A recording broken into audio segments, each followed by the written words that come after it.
Good evening, everybody. Tonight we'll get started with number 226. 226. 226.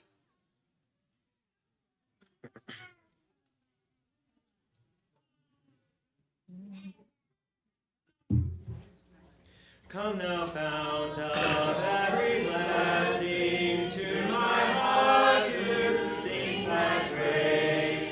Streams of mercy never ceasing, call for songs of loudest praise. Teach me ever to adore thee, may I still thy goodness prove, while the hope of endless glory fills my heart with joy and love. Here I raise my Ebenezer, hither by thy help I've come, and I hope by thy good pleasure safely to arrive at home. Jesus sought me when a stranger, wandering from the fold of God. He to rescue me from danger interposed his precious blood. Oh, to grace how great a debtor daily I'm constrained to be. Let thy goodness, like a fetter, bind my wandering heart to thee. Never let me wander from thee, never leave the God I love. Here's my heart, oh, take and seal it for thy courts above. The song of invitation will be number 467, 467.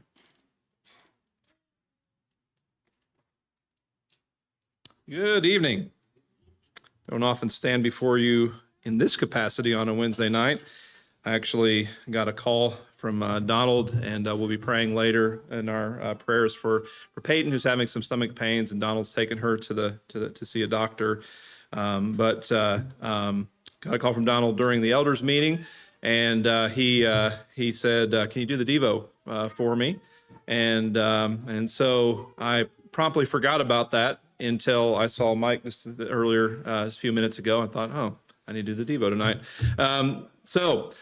Fresh on the mind, because obviously I've just remembered it, is the reality of someone being sick. And it made me think of another person in Scripture who was sick, a man named Epaphroditus. You can open your Bibles to Philippians chapter 2 and verse number 25. So Epaphroditus had gone to visit Paul during his imprisonment. The book of Philippians was written while Paul was in prison, and chapter 1 talks about that a little bit. This imprisonment had not gone as time wasted for Paul. He had had an impact upon the Praetorian Guard. He talks about it in chapter 1, but it was still a hard time for him, and churches outside kind of recognized that, and at least one, the church at Philippi, sent someone to go help Paul in this time, and the one that they sent was Epaphroditus. So Epaphroditus gets sent to Paul to minister to him, and Paul realizes he's got to send him back. And there's a couple of things, though, that happened during this visit that kind of made it to where that might have needed to be a sort of an expedited trip. And so pick up with Philippians chapter 2 and verse 25. Yet I considered it necessary to send to you Epaphroditus, my brother, fellow worker, fellow soldier, but your messenger, and the one who ministered to my needs. So we can see there what he was to Paul, but then we can also see, what he was to the brethren at Philippi. He was the one that they had sent out on their behalf, a messenger, literally an apostle, one who had been sent out under the authority of the Philippians church on a mission trip, if you want to call it that, to take care of Paul and to minister to his needs.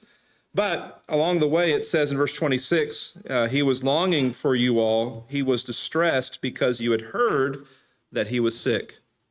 And that's an interesting kind of mindset there, isn't it? To be distressed, not because you're on a trip, not because you're sick on a trip, but because in being sick on a trip, you've heard that other people have heard that you are sick. That's like a whole different level than most of us operate on, right? I don't get sick very often, or at least historically I have not. And of course, because I've said that, the devil's going to level some flaming darts of sickness at me at this point. But I don't have a lot of experiences being sick, but I do have some experience of kind of being in a difficult situation. I think the first time that you guys met me, I was wearing a moon boot coming up here to Fairbanks. And it was because I'd really damaged my ankle. And I don't know how, Chantal could probably say one way or the other about how bad of a sick person I am, but I was not a good person to be on crutches. I was not fun to be around. I had high expectations and needed a lot of help. And so usually that's kind of the way we operate when we're sick. We're in a position where we can't do as much as we would like. And it's natural in that kind of situation to want to be served. But Epaphroditus had so prepared his heart and mind where he had an entirely different way of being sick than what would come naturally to him or to anyone, really. It says that he again was distressed because you heard that he was sick. Now, how bad was this? Was this the sniffles, some kind of stomach bug? It says in verse 27, for indeed he was sick almost unto death. And so while he is knocking on death's door, he's distressed because he thinks the Philippian brethren are going to be really upset if I die here because they sent me on this trip. And again, that just an entirely different way of thinking than would naturally come to us or to which we'd be accustomed. Of course, the end of the story in verse 27, though, is that God had mercy on him, and not only on him, but on me also, lest I should have sorrow upon sorrow, have the difficulty of here being in prison, and then on top of that, losing this brother that was sent to minister to my needs. And therefore, verse 28, it says, I send him to the more eagerly, that when you may see him again, you may rejoice, and I may be less sorrowful. Receive him, therefore, in the Lord with all gladness, and hold such men in esteem, because for the work of Christ he was close to death, not regarding his life, to supply what was lacking in your service toward me. I look at that, and again, it's an indictment on the way that I was when I had that moon boot. It's an indictment probably on a lot of us men when we're sick, but maybe it might be an indictment on every one of us if we do some self-examination to think, do I really think on the level of thinking about other people being worried about me, other people being concerned about me? Where does that kind of thinking come from? I like to think that the Holy Spirit is doing more than one thing than just telling this story. Obviously, this has practical benefit to explain why Epaphroditus is coming back so soon to them, maybe, or maybe, just as a part of Paul sharing his insight and his heart and the things that he's going on because he knows the Philippian brethren are caring about those things. But again, I think the Holy Spirit's doing more than one thing, because earlier on in this chapter, he says in chapter 2 and verse 3, let nothing be done through selfish ambition or conceit, but in lowliness of mind, let each esteem others better than himself. What does that really mean, to esteem other people better than you? And to what extent does that go? Aren't there legitimate times where I have, all rights to think about me, like to worry about me, to be concerned with me, and have other people be worried about me? I'd like to think that the more that we dwell upon Philippians chapter 2 and verse 3, and then the continuance of that thought in verse 4, let each of you look not only for his own interest, but also for the interest of Christ, or rather for others. And then in verse 5 to say, let this mind be in you, which was also in Christ Jesus, that the more that we dwell upon that kind of way of thinking, the more that we cultivate a kind of thinking like we see in Epaphroditus. So this evening, as you think about the way that you process the difficulties that you face, are you absorbed in your world, or do you think about, even in your pain, the pain that others might be going through, even in your sickness, the concern that might be causing others? It's okay at times. And in fact, I think Mike did a good job of mentioning this on Sunday night. It's okay sometimes to allow yourself to be served. That's a part of God's plan, and there's a necessity in that. But at the same time, in heart and in mind, do you really and truly do what this text says? Do you really and truly esteem other people as being more precious, more valuable, more important than you? Because that's the mind of Christ, and that's the mind that we all need to aspire to. So it's a challenge for us this evening. As you reflect upon those words, if there is anything that we can do for you, if those words have touched you, or if there's other things on your heart, then we are more than happy to pray with you, because it's legitimate and even important that we would share our concerns and with each other and bear each other's burdens. Epaphroditus might have been upset that the Philippian brethren knew about his sickness, but that doesn't mean that they shouldn't have known about it. And it doesn't mean that we all shouldn't know about what we're going through and bear each other's crosses together, as Jesus has called us to do. We have to bear our own burden. Paul said that, but we also need to bear each other's burdens. And so if there's something that's troubling you this evening, let us know while we stand and sing the song of invitation.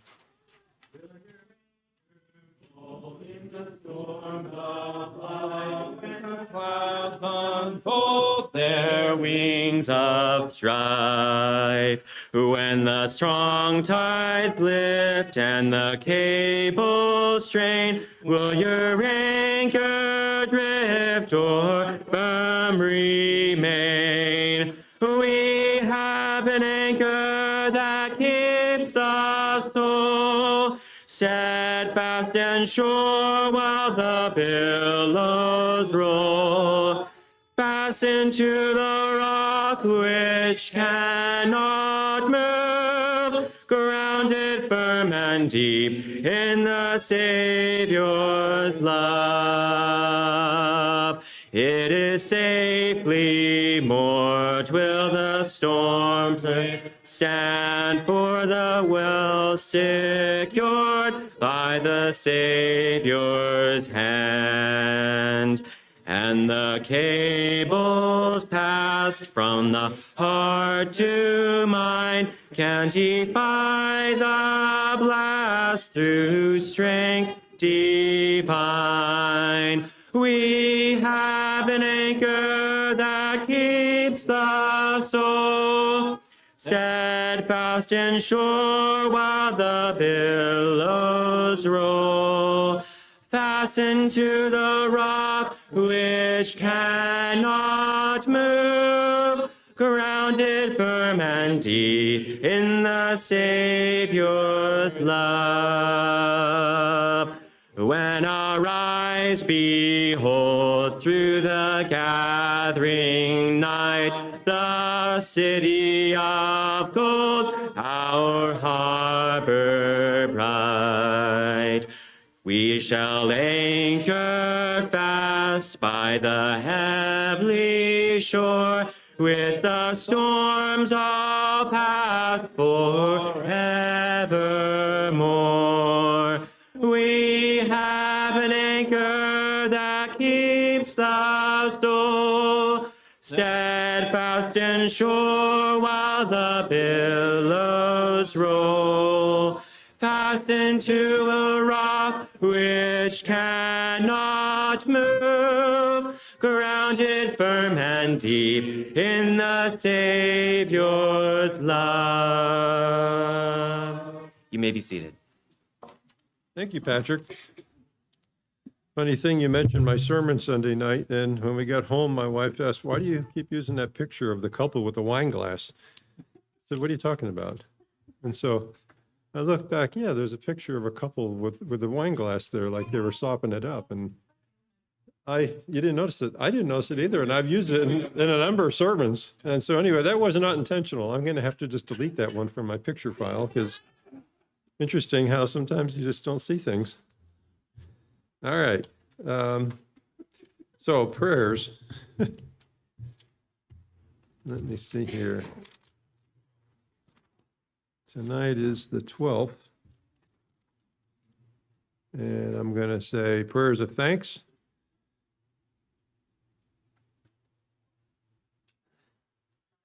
For Pete and Jeanette returning. And prayers for, what did we talk? Oh, Peyton.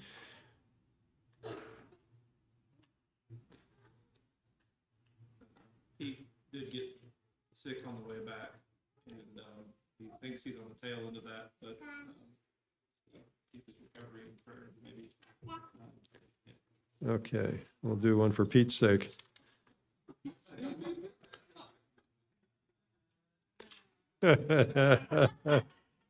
There's one in every crowd, isn't there?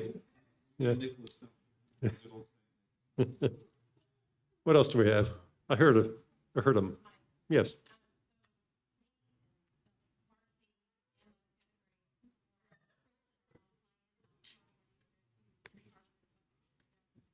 Okay, many people flying out.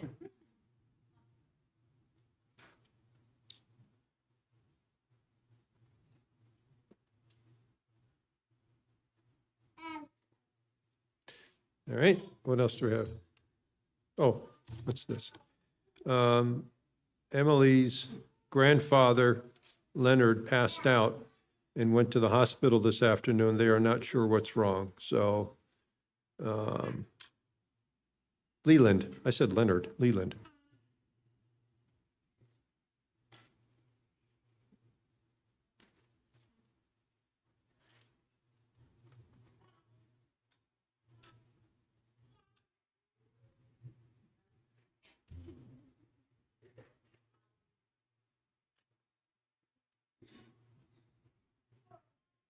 Anything else? Yes.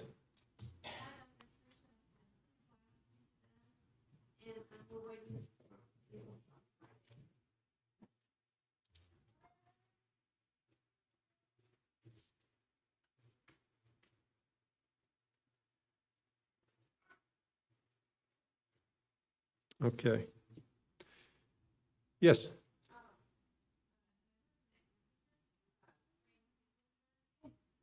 Yeah, I know. And she is. Uh-huh.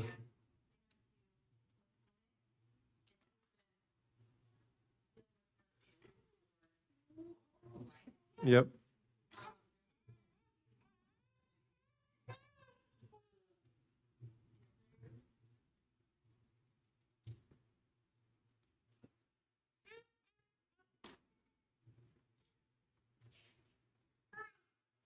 Yeah, I remember that from like 40 years ago. She had heart problems back then. What else do we have? Developing news story. Ezekiel just threw up and they're going to go home. So, Okay. yeah. All right.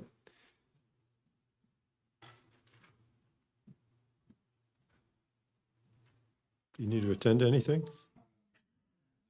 Okay. Anything else? All right.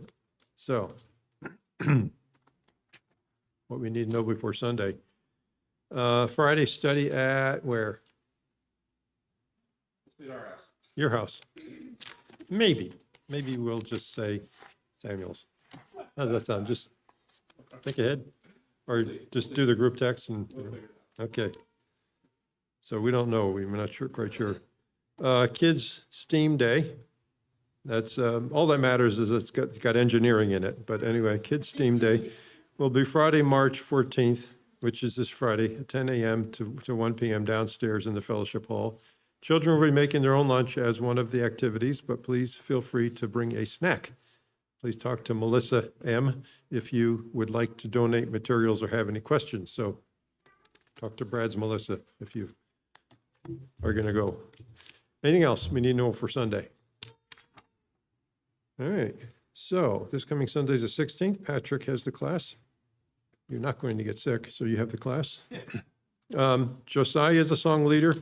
Pete M. is doing the opening.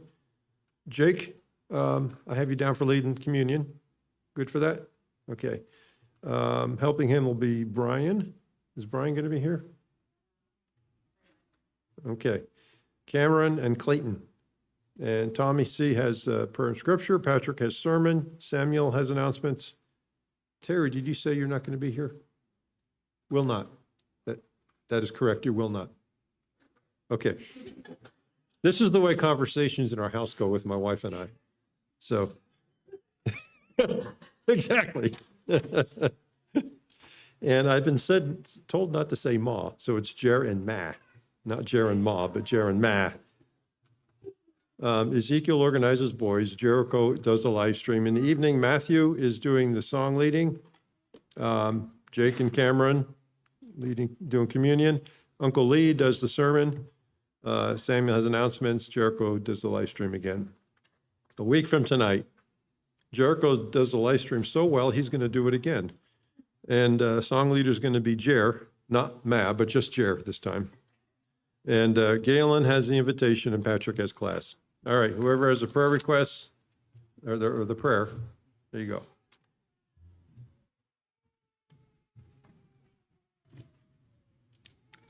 Let's bow in prayer. Heavenly Father, we thank you so much that you have all brought us here together safely, and we lift up thanks to you that the Strowers made it back safely from their trip, and just for keeping them safe. And we pray that you will get Mr. Strower through the sickness that he's going through, and that he can recover from that quickly. Father, we pray for Peyton, who's been having stomach issues, that you can resolve that and let her know what to do next. Father, we pray for those flying to the Freed Hardman lectureship, that could be something that is beneficial to them, uplifting, encouraging, that it can close in their walk with you. And also, Father, we do pray that you will protect them on this flight and on that trip. Father, we also pray for Trisha, Debbie's daughter, who had 2 biopsies, and she's just waiting for the results of that. We pray that they will be good and that there'll be nothing concerning there. We pray for Susan, Father, Susan Church, who has been waiting for this heart transplant, and Father, you know how to protect her through this time, and we pray that she will get what she needs, and that through the surgery that is scheduled for next week, that it will go well, and that it could be something that's good for her. Father, we also pray for Ezekiel, who just went home sick, and that you can lay your healing hand upon him. As we go into class, let us all just let go of everything that is weighing us down right now, and just focus on you and on your word, Father. We pray also for those that were not mentioned, that are hurting, those that are just need your healing right now, whether physical or emotional, and continue to walk with us and let us continue to follow you and in your footsteps. It's in Jesus' name that we pray. Amen.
There you all are. I was looking for you. Just joking. Just joking. Galen was thinking I needed some march music to come down the aisle. I don't know if that'd be the Imperial March or what is the canon and what's the wedding one? I don't know. Pachelbel's canon. Yeah. Maybe the War of 1812 with actual cannons. That'd be awesome. All right, let's go ahead and open up with a word of prayer. Holy God, we praise you and exalt your name. And Father, as we gather around your book once again, we pray for wisdom. We pray for you to help our understanding to increase, for our eyes to be enlightened, and for us to be able to understand the wisdom that you've left here for us, Lord. We thank you, dear God, for the blessing of being able to reflect on this material, to have it preserved for our time. And we pray, Father, that you'll help us as we try to navigate Saul's decline and navigate David quickly being placed upon, moving and transitioning into a life where he was serving the king to being forced to run from the king. Father, we pray that you will help us to learn the wisdom that's here for us. In Jesus' name, amen. All right, 1 Samuel 18. 1 Samuel 18. Matthew said as I was walking out just a second ago that those darts of sickness come quickly, don't they? Satan's not good with his aim, so he got Ezekiel, evidently. It's like, that actually happens a lot. People around me get sick all the time. As is evidence on the Philippines trip, isn't it? You guys are, there's walking testaments to that fact. Oh, right. Oh, whew. Yep. All right. So 1 Samuel 18. Let's go ahead and read these first 16 verses. We talked about these a little bit, but I don't think we quite finished. So 1 Samuel 18, 1 through 16, if someone could please. As soon as he had finished speaking to Saul, the soul of Jonathan was knit to the soul of David, and Jonathan loved him as his own soul. And Saul took him that day, and would not let him return to his father's house. Then Jonathan made a covenant with David, because he loved him as his own soul. Jonathan stripped himself of the robe that was on him and gave it to David, and his armor, and even his sword, and his bow, and his belt. And David went out and was successful wherever Saul sent him, so that Saul sent him over the men of war. And this was good in the sight of the people, and also in the sight of Saul's servants.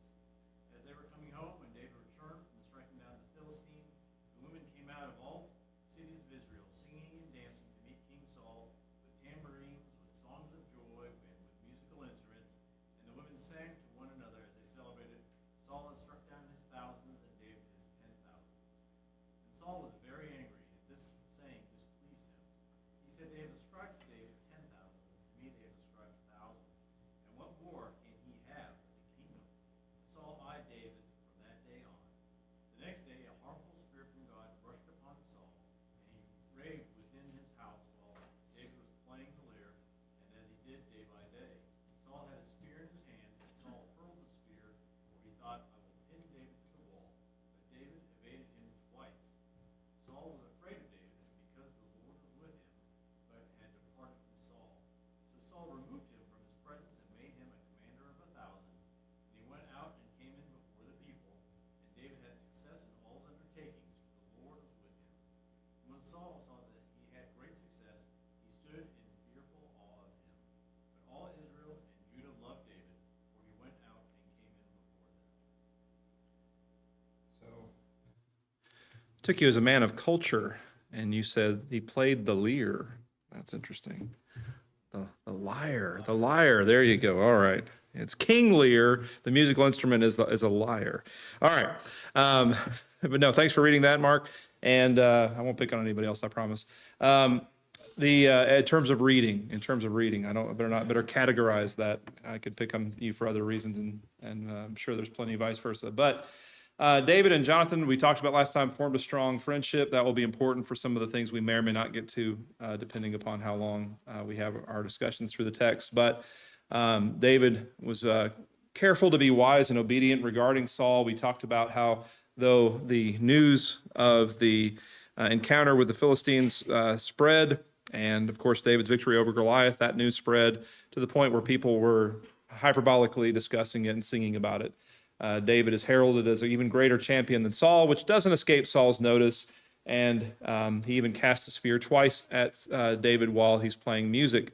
I wanted to, this will be on the next slide, but I'll go ahead and say it now because the actual reference is here.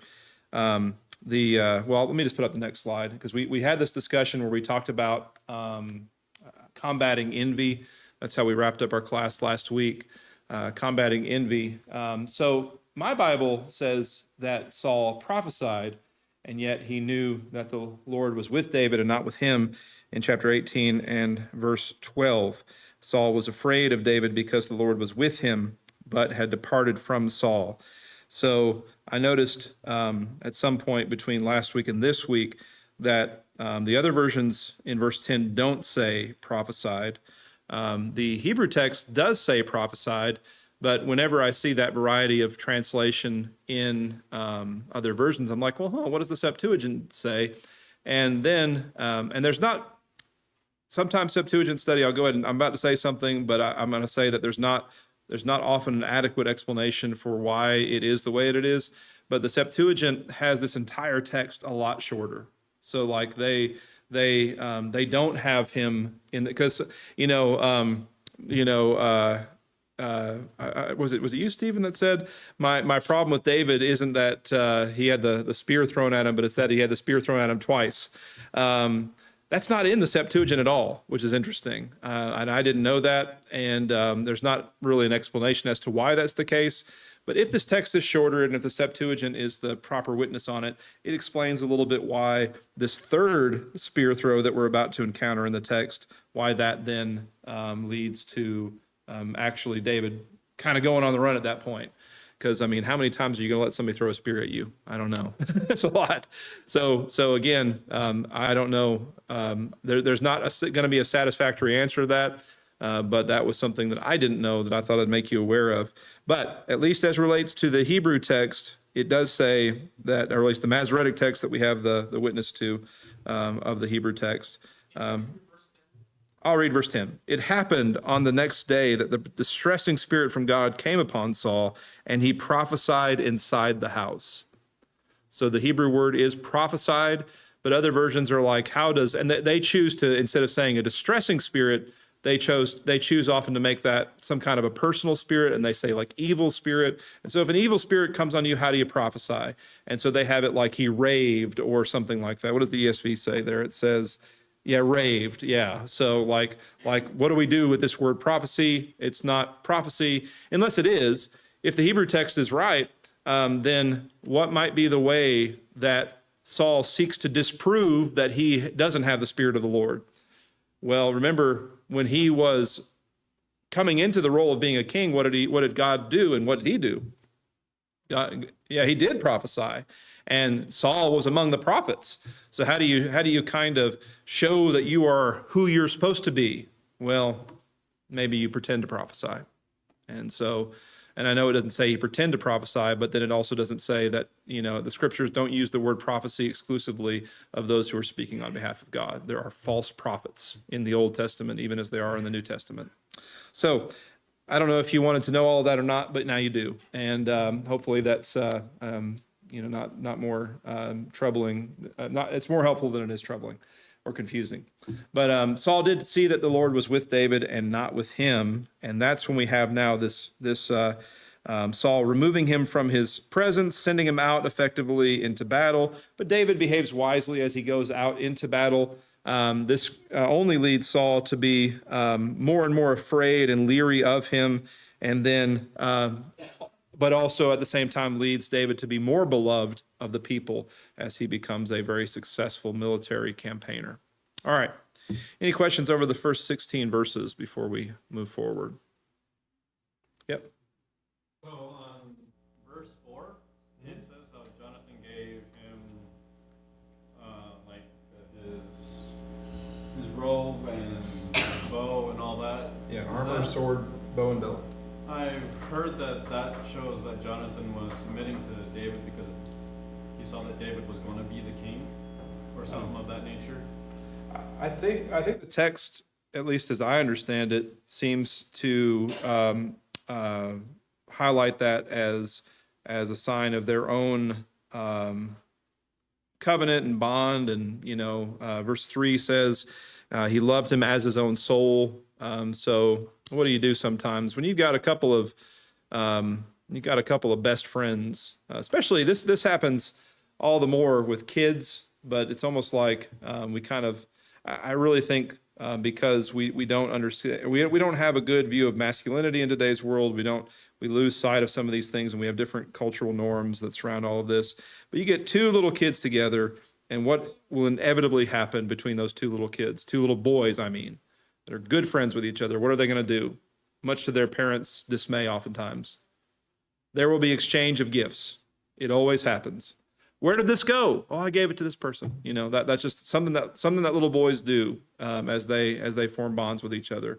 I don't see it as being anything more than that myself. But later on, I think there will be a realization on Jonathan's part that Dad's in trouble and he's not going to keep his kingdom. And we'll see him even making reference to how God is going to bring David into leadership. I think that happens a little bit later, though, because at this point, Jonathan doesn't know all the things that are happening with his dad.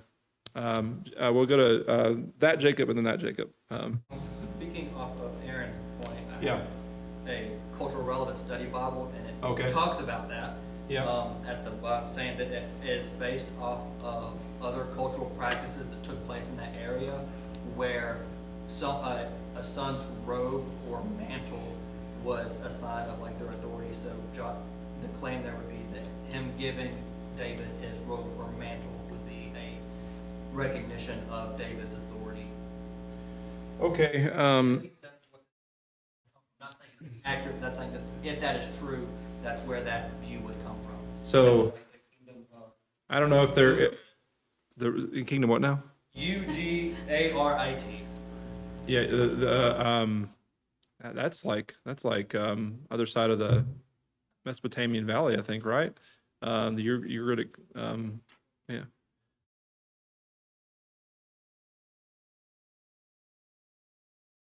And because you broached it, let me and I promise I'm not picking on you, but I am not a fan of study Bibles, except for I like our Brethren's Apologetics Press study Bible, but I like the limitations that they place within that. Like they wouldn't make that kind of a comment.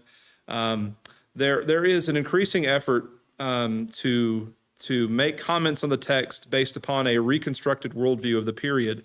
There's a really, really, really big problem with that, because what ends up happening is this eclectic gathering of very sparse information spread out over a vast swath of history. You don't get reliable pictures of culture and history until you're coming down to like the 8th and the 7th century BC. Before that, everything is very like there's just a little bit here, a little bit there, and a little bit over here. And then sometimes people take this massive brush that they say ancient Near East, and they paint everything with the ancient Near East brush. Now, that's not such a big deal with that comment. I mean, but I'm just pointing this out because there's in the evangelical world, there's this guy, John Walton, who's rising in popularity. I've seen him come up on social media. I've seen him come up with our brethren on social media. And, he reinterprets the book of Genesis and its events with this big old ancient Near East paintbrush, and uses that as a way of saying that the account of Genesis 1 and 2 isn't literal and never was intended to be. And it's just a different way of accommodating our evolutionary friends, and kind of passing off the idea of the 6-day creation and all of those kind of things. So that's why I say that now, is that it could be. I know later in biblical history there's definitely the passing of the mantle, but it's interesting that translators will say mantle and not robe. So I think these are signs. If I were to just look at the text and look at what God has preserved for us, I would say these are signs of friendship. And Jonathan is the more wealthy person in the friendship, by the way, obviously. So he's the one who's given the gifts. All right. So you had a hand up, Jake. I just couldn't help thinking, I was thinking after last week with your question about how to combat Saul's issue, Yeah, and really we see that in Jonathan. isn't it? Yeah. We Yeah. see Jonathan seeing the good, and instead of being jealous, which he could be, by all accounts, he should be, from his own perspective, probably in line for power more than David, but we see him lifting up David Yeah. and appreciating what David is doing and who he is. And Yeah. so I think it's just interesting that we see that complete contrast in Jonathan, that Jonathan is how to combat that jealousy that we see in his father. Yeah, and that's a really good point. Let me add a couple of things. One, that and I don't know if this is, everybody might already know this, but let me just say it anyway. The anointing of David happened in secret, so he hasn't been announced to everybody as king. But then part two, obviously, if you've got two really good friends, there's a fair chance that some information has passed. So I don't know. I don't know all the significance of it, but I think at the very least, what Jake said is very relevant. That at the very least, the Holy Spirit is purposefully contrasting Jonathan's behavior with his dad, and that happens a lot. It's already happened when in the case of that battle in 1 Samuel 14, and it will continue to happen in the text where Jonathan is a really purposeful contrast with Saul, and really almost like this is what you should have done kind of thing. Any other comments? That necessarily I know. here that he knew that David was going to be king. Yeah. But like in the 1,000 and 10,000s, Jonathan's name isn't there at all. Right. And we don't see that jealousy on his part. And Jonathan's name wasn't there. You remember earlier when Jonathan won that battle, and then Saul was the name that got pronounced about that, and we wondered, if there might have been some exclusion there too. But I think there's a lot to be learned from some of these kind of what are sometimes viewed as minor or supporting characters in the story. Jonathan is a really good man of faith, and it's worth dwelling upon him a little bit more than we do sometimes. But yeah, I wasn't saying that you were saying that. I thought I'd just go ahead and make that comment that people haven't publicly been aware of this, but there may have been some exchange between the two, or there may not have been. All right. Anything else on the first 16 verses? You almost want to say something? Or just smiling? Okay. Just smiling. All right. Well, David, speak about somebody, you're distrusting him and you don't like him and all these kind of things. Now, this was already supposed to have happened, right? You remember? This was one of the things that Saul would have said was going to happen to the person who defeated Goliath. But up until this point, it clearly hasn't happened. And we get a further insight into Saul, and then we get also further insight into David as we read verses 17 through 30. Saul said to David, "Here is my oldest daughter Merab. I will give her to you as a wife. Only be a valiant man for me and fight the Lord's battles." For Saul thought, "My hand shall not be against him, but let the hand of the Philistines be against him." But David said to Saul, "Who am I, and what is my life or my father's family in Israel that I should be the king's son-in-law?" So it came about at the time when Merab, Saul's daughter, should have been given to David, that he was given to Adriel, the Helithite, for a wife. Now Michael, Saul, let me say that right. Michal, I just say Michal, but I wouldn't say Michael. Father loved David. When they told Saul, the thing was agreeable to him. And Saul thought, "I will give her to him, that she may become a snare to him, and that the hand of the Philistines may be against him." Therefore Saul said to David, "For a second time you may be my son-in-law." Then Saul commanded him to speak to David secretly, saying, "Behold, the king delights in you, and all his servants love you. Now therefore become the king's son-in-law." So Saul's servant spoke these words to David. But David said, "Is it trivial in your sight to become the king's son-in-law, since I am a poor man and lightly esteemed?" And the servants of Saul reported to him according to these words which David spoke. Saul then said, Thus you shall say to David, the king does not desire any dowry except the 100 foreskins of the Philistines to take vengeance on the king's enemies. Now Saul planned to make David fall by the hand of the Philistines. When his servants told David these words, it pleased David to become the king's son-in-law before the days had expired. David rose up and went, he and his men, and struck down 200 men among the Philistines. Then David brought their foreskins, and they gave them in full number to the king, that he might become the king's son-in-law. So Saul gave him Michal, his daughter, for a wife.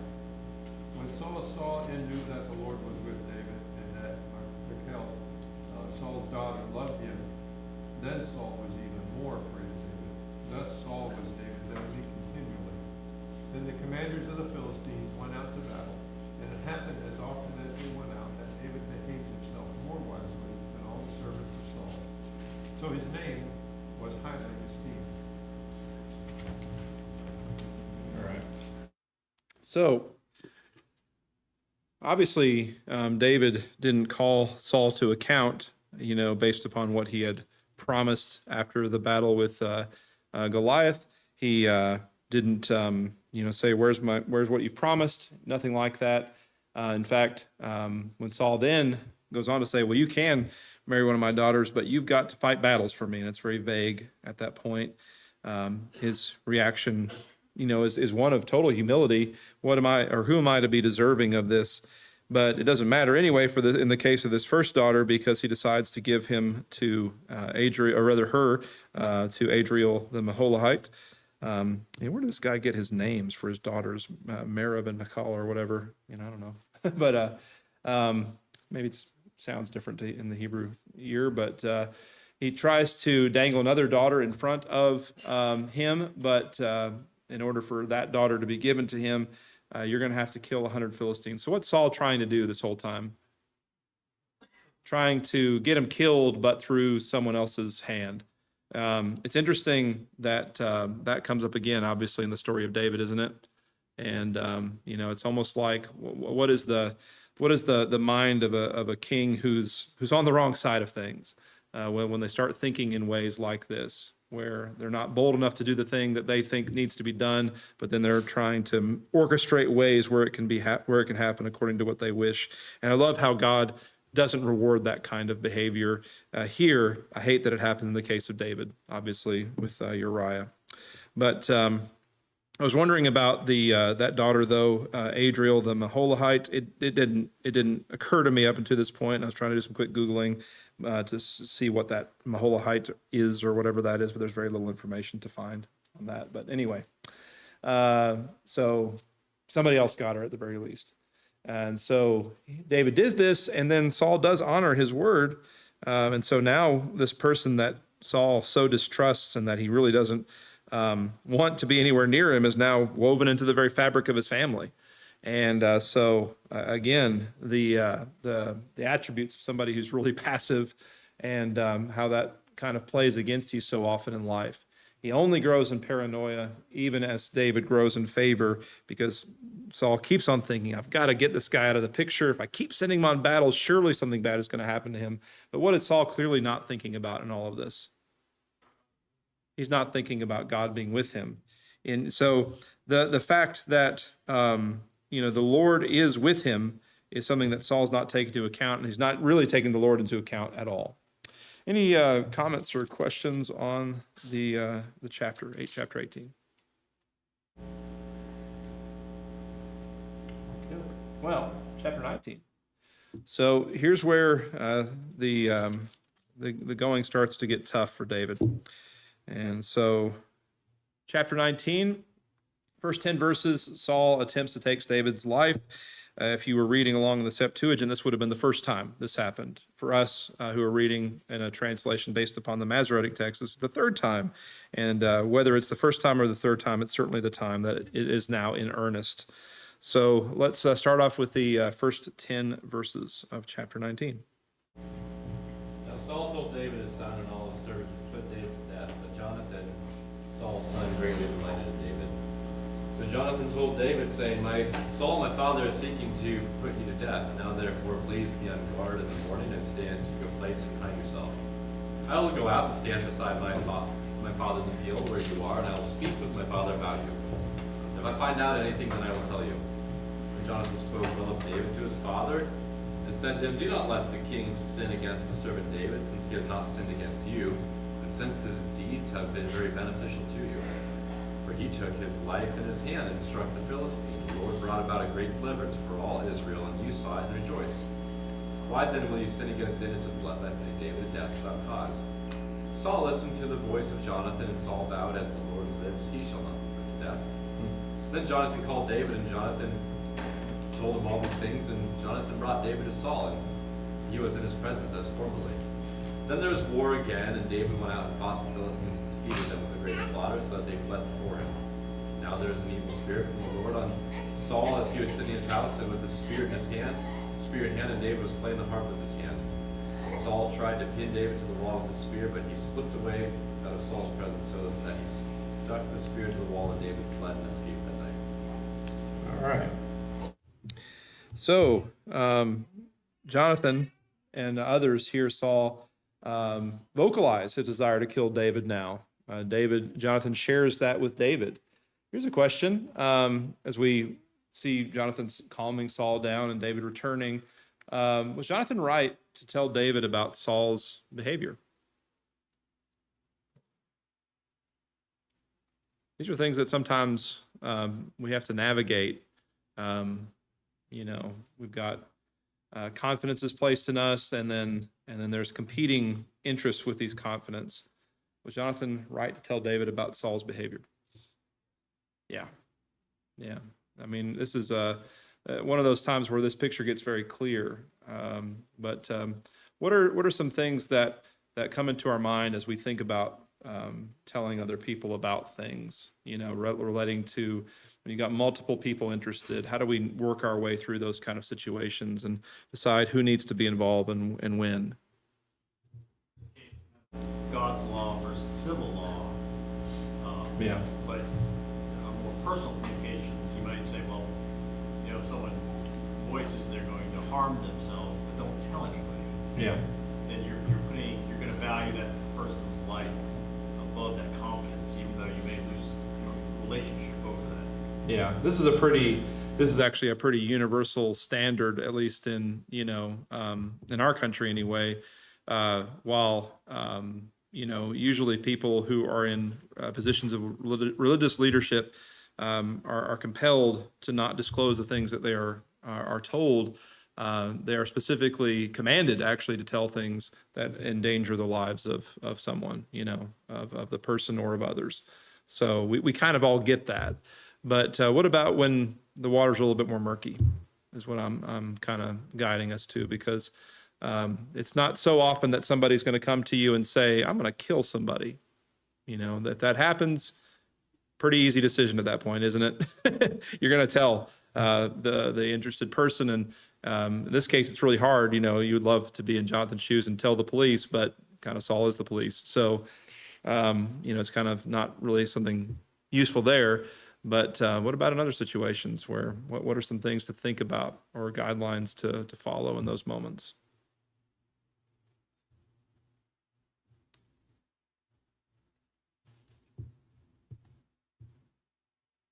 Yeah. Jonathan is going to the person who is being directly affected. Yeah. And then he is trying to bring them together. Yeah. I love the way that we see Jonathan, one, like you said, going directly to the person involved, right? So we're not talking around the problem. We have somebody who's directly affected by this and they're being told, but then we're also not leaving it at that, right? It's not, I'm going to give you this and then you do with it what you will. Jonathan then goes to his father and has a very open and potentially very risky conversation. When you think about what we've seen up until this point in Saul, a deteriorating mental state, a public expression of his desire to kill David, and so this has got to be a challenging conversation to Jonathan to have, both because of Saul's position and because he's dad. and yet he goes to his dad and then works through the problem and says, and then even makes a judgment. He doesn't leave it ambiguous, does he? In verse 5, he says, "Why then will you sin against innocent blood to kill David without a cause?" So I appreciate the way he handles this, and I think this is a good model to consider. Yeah, Leif? Another thing to consider is that we already know that Saul was willing to even kill Jonathan during Yeah. that first battle. Yeah, right. So, I mean, It makes the conversation all the more risky, right? You know, when there was an occasion not too long ago where if the people had let him, Saul would have killed Jonathan. So, yeah. But I think sometimes, you know, when we think about why does Jesus ultimately find himself on the cross? Because he's a peacemaker. You know, peacemaking is hard work. It's dangerous work. And yet I think that there's something really good to think about here with the way that Jonathan handles it. Any other thoughts before we move forward? Well, war sees David return to the battlefield and to success, which leads to yet another attempt at David's life by a spear. Now, if we were reading along in the Masoretic text, and if it's a proper witness to the Hebrew text, then what makes this spear toss a little bit different? Not breaking a vow that he made. Well, what vow would that be? Saul, did I miss that? I feel like I saw that. Well, I mean, he said he's not going to kill him. Yeah. Well, my question. Let me rephrase my question. That's a good point. At least in terms of what it says about Saul. But let me rephrase my question. Why is David running from this one and not the other two? if the Hebrew text is reflected in the Masoretic text that influences our translations, then why is David running this time and not the previous two times? In the previous chapter, why would you marry the daughter of someone that tried to kill you twice? So Yeah. it does make more sense. This is the first attempt in his life, but Yeah. Well, before I'll go ahead and answer my question unless somebody else wants to. Good, we don't have to answer his question. All right. In chapter 18 and verse 11, it says, Saul cast the spear, for he said, I will pin David to the wall, but David escaped his presence twice. There's Saul kind of pronouncing his intention and, clearly being troubled, and David kind of eluding him on both of those occasions. But then here in chapter 19, it says that he drove the spear into the wall. Like it's almost like maybe there was some more velocity here. I don't know. We can kind of say or even indicate that we're going to do something, and someone not take it too seriously, and then all of a sudden it becomes very serious. So maybe the text is pointing to a little bit more force, a little bit more anger, a little bit more intention this time. I don't know. But that's just me trying to be a little bit apologetic for what we see in our translations. Any other thoughts about that? Yep. Saul acting crazy at times and acting out, throwing spears, the fact that he makes a vow and immediately breaks it. Yeah. If that's another reason why Jonathan knows, it's going away. He's not the right choice. Yeah, this is not going in the good direction. Is there a possibility, to some degree, that David kind of writes off the first attempt or first two attempts? Not necessarily saying that he didn't do it, but kind of giving him the benefit of the doubt of if these things are going on. And then this time he's heard proclamation, he knows intent, and he's seeing the action plan. It's like, okay, I can't write this off anymore. Yeah. This is now serious. Yeah. I think there's a cumulative case to be made based on what we see here. There's a lot of things adding up and pointing in the direction of this all being real, and him saying, I really need to get out of here. So he does flee in the next several verses with his wife's help, although I want you, as you read this, to think about the help she gives, because there's the question, was it really the best thing that she did?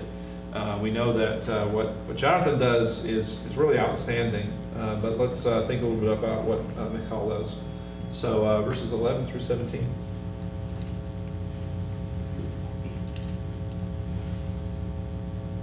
Saul sent messengers to David's house to watch him, that he might kill him in the morning.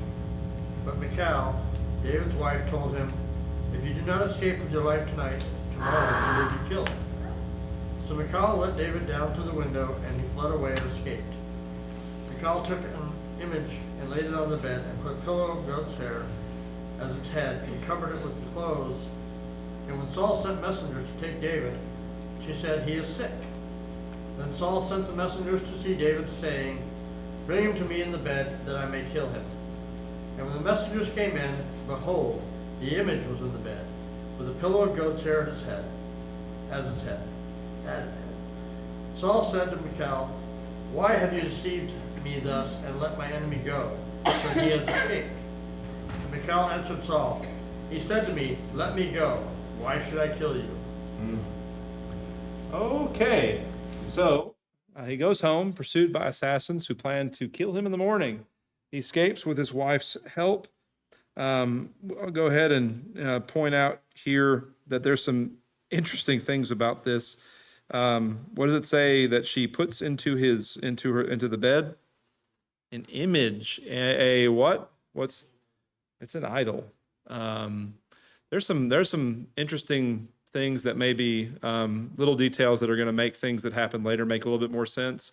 Michal doesn't feature very heavily in the text moving forward, but she comes up again at a later point, and there's clearly some marital friction here between her and David, and based upon how David worshiped the Lord. So we'll just kind of keep that little detail in mind, not make too much of it here. But even though she buys David some more time through deceit, saying he's sick and in bed effectively, and then, all that's found to be a ruse.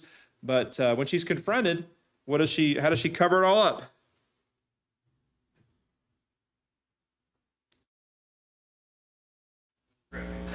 David was threatened.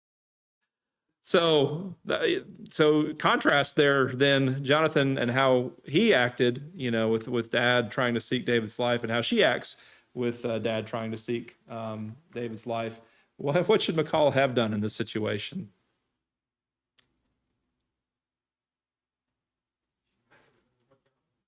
Yeah, had a conversation, about the situation. I mean, she's put herself into a pickle with the whole, pretending that he's there when he's not. But then, to then say, David said he was going to kill me, and if I didn't let him go, that he was going to kill me. That doesn't make things better for David, does it? And in fact, that probably feeds some of what Saul is already thinking about David. We have we think about peacemaking from the standpoint of 1 Samuel 19. Peacemaking is not easy work, but here are the two options. You can either put yourself at risk and potentially make things better, or you can pour fuel on the fire. That really is the only two options that you have in those kind of situations. You have to say something, so what you say matters. And I think that we have an example here of Michal saying the wrong thing, and again, making things even harder for David than they already are. All right, the bell rung. That time went by super quick, for me at least. I don't know about for you, but thoughts on the first 17 verses before we put our bookmark down? All right, let's close out with a prayer. Glorious and holy Father, as we read this account and we see pictures of people, Father, we reflect upon the picture of Saul, a man who's deeply troubled, a man who has not submitted his will to you, and who has the only thing that remains when your spirit leaves, this distressing, terrible spirit, a mindset full of hatred and fear. Father, we pray that you will help us not to put on his shoes and be like him. Father, we pray that you will help us instead to think about things from the standpoint of Jonathan. Help us, Father, to think about things objectively. Help us to see innocence. Help us to see your cause and your purpose in things. Help us to commit to uphold the right. Help us to commit to take stands for those who are in the right. Help us, Father, to place ourselves in positions to be peacemakers, even when that is a risky exercise. Father, also we pray that you will please help us not to cave in under pressure, not to make things worse, not to make ourselves look better. And Father, we pray that you will help to sow the spirit of unity, the bond of peace between all of your people. Thank you for teaching us these things and for giving us the opportunity to reflect upon these things. Thank you also for the pictures that we see of David's humility, of his service, and thank you, Father, for all the ways that you've guided us in tonight's reflections. We offer this in Jesus' name. Amen.